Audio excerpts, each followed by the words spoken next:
Railway station पर side में लेटी हुई महिला दर्द से कराह रही थी। मुझे ऐसा प्रतीत हुआ कि उसे कोई भारी पीड़ा हो रही है। अन्य यात्रियों की भांति मैंने भी उसे नज़रअंदाज कर दिया। मेरे साथ 8 साल का बेटा अंश भी था। वह उस बुढ़िया के दर्द को दिल से महसूस करके उसकी ओर टकटकी लगाकर देख रहा था। पापा, ये बुढ़िया क्यों चिल्ला रही है? इसे क्या परेशानी है?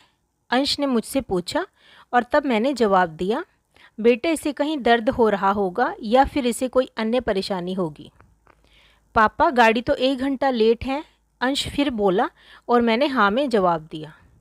यह तो बहुत कमज़ोर हो गई है, बेचारी दर्द से कितना कराह रही है। पापा, क्यों न इसे हम दवाई दिला दें? अंश ने जब मुझसे कहा तो मैंने उसे समझाते हुए कहा, बेटा, हम इसे दवाई क्यों दिलाएं? हम तो इसे जानते तक नहीं हैं। और देखो कितनी गंदी है, लगता है कई दिनों से नहाई भी नहीं है। कोई देखेगा तो हमारा मजाक बनाएगा।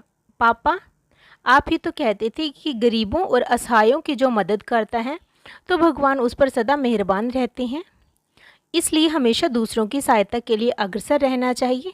और आज आप कह रहे हैं कि कोई देखेगा तो क्या कहेगा, हमारा मजाक बनाएगा। मेरी समझ से दूसरों की सहायता करने पर हमारा मजाक कोई नहीं बनाएगा। अगर पापा कोई बनाता है तो बनाने दो, हमें अपने काम पर ध्यान देना चाहिए।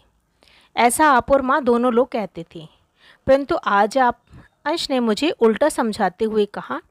तब मैंने फिर उसे समझाकर बताया कि बेटा, वह नाटक कर रही है, इसे कहीं दर्द नहीं हो रहा है।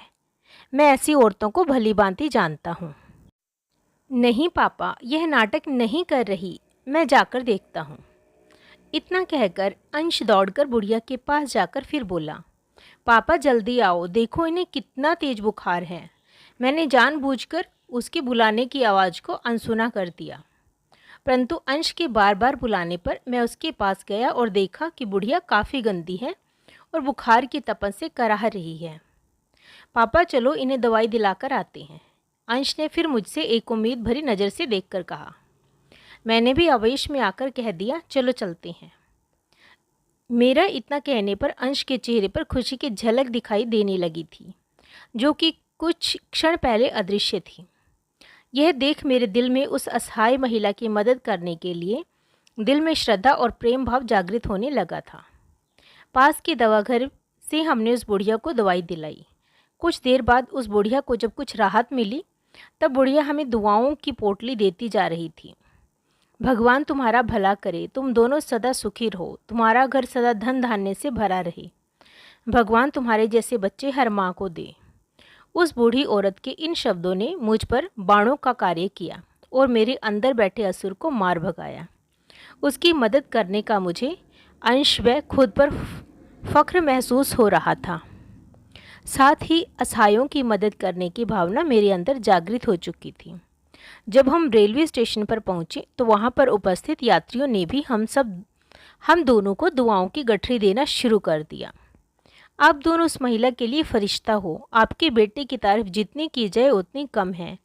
ये आपके ही संस्कार हैं जो आपके बेटे द्वारा उस असहाय महिला व यहाँ पर उपस्थित हर यात्री को प्राप्त हुए हैं। भगवान आपको हमेशा खुश रखे। ये वाक्य थे वहाँ पर उपस्थित यात्रियों के। कुछ यात्री कह रहे थे कि हमें इस बालक से सीख लेनी चाहिए। यह बालक समाज के लिए भगवान की एक महत्वपूर्ण देन है। यह सब सुनकर मेरा दिल खुशी से गदगद हो उठा था।